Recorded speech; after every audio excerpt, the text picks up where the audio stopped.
I know some of you probably saw the title of this video and clicked on it and are wondering, what the heck am I talking about? Fan edits saved movies for you? What do you mean by that? Like, what does that mean? Are you talking like fan edits, like those things you see on TikTok of people just editing clips with music in the background to make the scene seem hip and cool? Or just montages surrounded by music and cuts? No, I'm not talking about those kind of fan edits. I'm talking about the fan edits that people, passionate fans in particular, make of films that we have to either make them better or to buff out some of the more rougher edges that some films may have, to even making some what if crazy sort of concept fan edits, because there's a lot of these that exist. And one of the more primary websites that you can find some of these is from a website called fanedit.org, which to get these films and any copy of these films, you need to obviously own the original, whether it be digitally, Blu-ray, DVD, VHS even, or just own the streaming service, which a new rule they added about a year or two ago, where if you own the streaming service the movie is on, that'll be sufficient enough, because some of these movies never do leave streaming. They never get a physical release. But the concept of fan edits are, it's just pretty much modding like for video games, but it's more for film and TV, because some people, they just want their favorite film to, maybe remove a scene here or there, maybe add a piece of dialogue, or maybe they want deleted scenes completely put back in to make a sort of extended cut, or maybe they just want to create a weird sort of mix and mash continuity thing, because there's some out there that are truly a spectacle to behold. Like, I could go on and on about, fan edits and what they are, because really, where fan edits started were, funny enough, it can be traced back all the way to the Star Wars prequels after Phantom Menace came out. A lot of people were, dissatisfied that Jar Jar, a character like him, existed in a Star Wars film, after the honeymoon phase died down. And so fans were like, wait a minute, what the heck did we just watch? Now, this is not a knock on Phantom Menace. I don't think Phantom Menace is a terrible film, but clearly it had its shortcomings compared to the original trilogy, which is pretty much the entire prequel films, in my opinion. But it started with Episode 1. And what's crazy about it is there are so many fan edits of Star Wars, it's not even funny. Like, they have done everything from making, like, all-in-one mashes of the original trilogy to even the prequels, dumbing down the prequels to just being a simple hour-long movie from all three films. Like, people go crazy with some of the ways they cut down the prequel trilogy to make it work. And they also even did it for the sequel trilogy, which, depending on the fan editor, is a valiant and worthy effort to try to fix the sequel trilogy, but ultimately, from what I've seen, it's just not possible fully to make the sequel trilogy either make sense or really flow as well as even the prequels, because the prequels had a vision, the sequel trilogy didn't, and the original trilogy had a vision that was executed very well. But regardless, people, they just edit the Star Wars films to make it their own sort of vision or their way they see it. And what's even funnier, too, is that even Andor, they've now started making it into, like, mini film edits. Like, combining with how Andor Season 2 was, they kind of turned it into, like, actual movies, where you didn't have to, go to the next episode. It's just seamless transition, 3 separate movies kind of thing, which I thought was kind of funny, too. But it works. It does work. And some people prefer that, And I'm one of those, because I found out about fan edits a couple years ago, and I was just enthralled by the sort of talent and work that a lot of people do to make their vision sort of a reality with what they already have. And honestly, the inclusion of AI and voiceovers and everything has only made it even more grown, because now we have the tools to edit films much easier than when we had, even, again, with the early days of editing the Star Wars prequels. And I'm not just excluding other franchises. I'm just using Star Wars as an example, but other franchises are included in this too. You got the MCU, the DC Cinematic Universe recently, especially with Zack Snyder's films, because a lot of people, those films are controversial, and they want to change it to a certain way, which, is understandable. If they want to do that, they can. At the end of the day, with all these fan edits, you still have the original. There's nothing really inherently wrong with these. They're harmless is what they are. They're just harmless. And I think it's cool, because some people might have one idea, then another person might have another idea. Even the more iconic films, like Spider-Man 2 and The Dark Knight, have their own edits as well. Like, no film really is sort of immune to having a fan edit of some kind, provided there's, like, a dedicated fan base in some way. Like, obviously, your more obscure films from like the 50s probably might not have them. But, modern films in the last 20 to 30, maybe even 40 years have kind of gotten this sort of treatment. And it's cool to see. It really is. Because some of the more edits that I have, which I have quite a bit, like, honestly, I have like 2 USB sticks worth of these. But here are some of the more highlighted ones that I have. Like, for example, the biggest sort of filmography I have of them really is the MCU films up to, I want to say, Phase 3, because personally for me, I don't care about Phase 4 or 5 that much. I mean, there's some films that I do have, but in my folder file, I have it set to being like post Phase 3 because, I feel like the MCU has really just gone down the toilet after Endgame. Not all the films were, but it's been more misses than hits. But, there are some fan edits of those later films if you so desire want to check them out. But for me, a lot of the ones that I have, they kind of remove some of the humor or their extended cuts. Like a lot of deleted scenes you kind of wish that were in the film originally that would have really added more to it, but were probably cut out for like pacing or time's sake or whatever.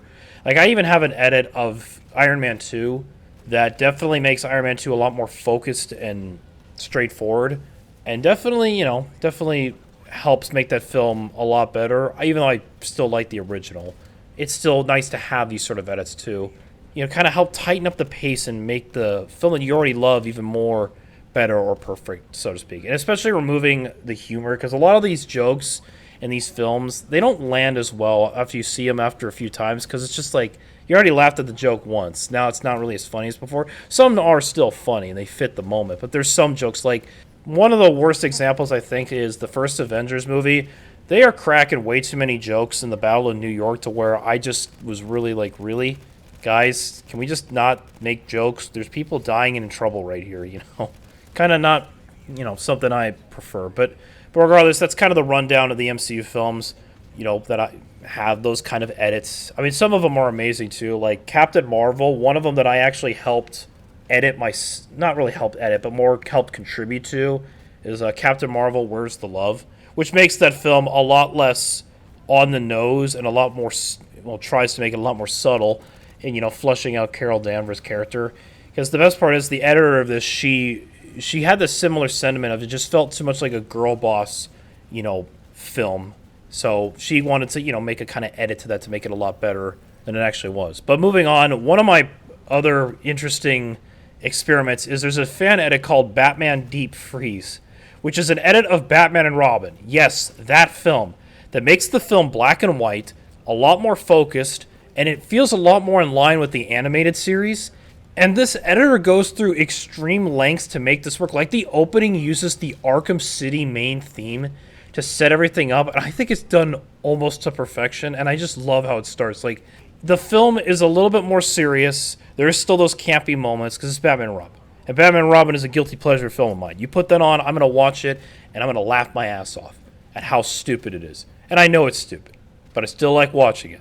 But Deep Freeze, man, it actually makes this film so much more, it goes from like a 2 or 3 out of 10 for me to like a 7 out of 10, which is amazing. That's like a solid movie. That's not like, a stand-up, but it's a solid movie. When you can take a film like that and make it that ranking to make it a decent film to watch, that's amazing in my eyes. You've done some serious talent there, because Batman and Robin was always kind of viewed as a film that you just couldn't fix because it was just inherently flawed.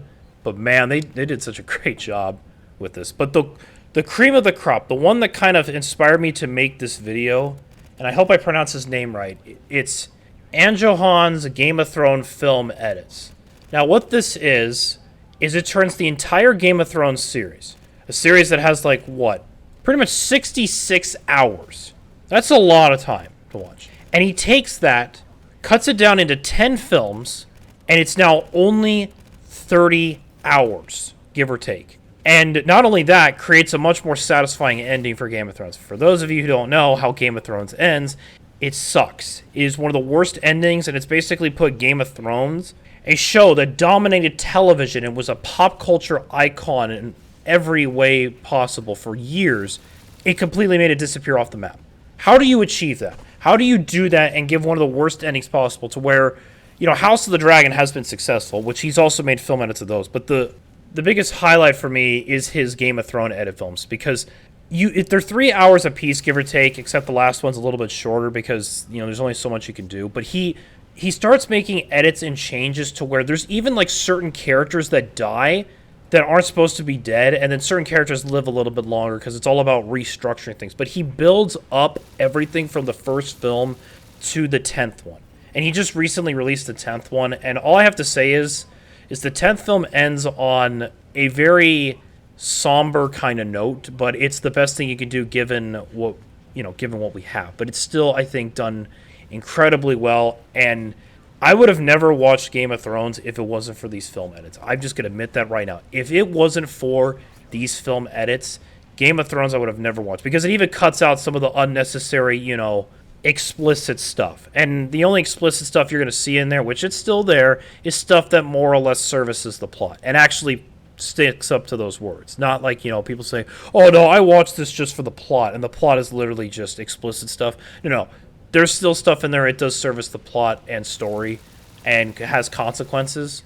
So those are still there. But I recommend anyone who has either been on the fence with Game of Thrones or has seen the show before and is so distasted and turned off by the ending of Game of Thrones, I recommend you reach out to this guy, create an account on fanedit.org, send him a private message, and get yourself a copy of these fan edits. And they have subtitles too if you care about that, up till the final film, but he hasn't had the time to make subtitles there. So, but overall, if it wasn't for his edits, I would have never watched Game of Thrones. And if it wasn't for a lot of fan editors out there, there's a lot of films that I could go on and on about that I would have never watched. There's a Lone Ranger, that film that came out in 2013 with Johnny Depp and Armie Hammer, that the potential was there, but it was just so long and drawn out.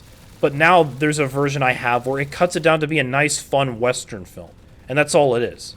And stuff like that, edits like that just speak to me at the talent and passion that people have to make, bad films either decent or sometimes even really good. Getting rid of the bad to make it better. Or just extending an already good and great film by just adding in deleted scenes that just are fun to see put back in. Or maybe it's those weird experiments that people come up with, like someone combined American Psycho and Batman Begins together, which is one of the strangest things I think I've ever seen. I've watched it. It's not the best thing ever, but it's still a cool proof of concept kind of thing. Like stuff like that where you're just like, that's cool. Like even Back to the Future has a super mega cut that's like 5 hours or so long, like 4 to 5 hours long, of just all the films stitched together.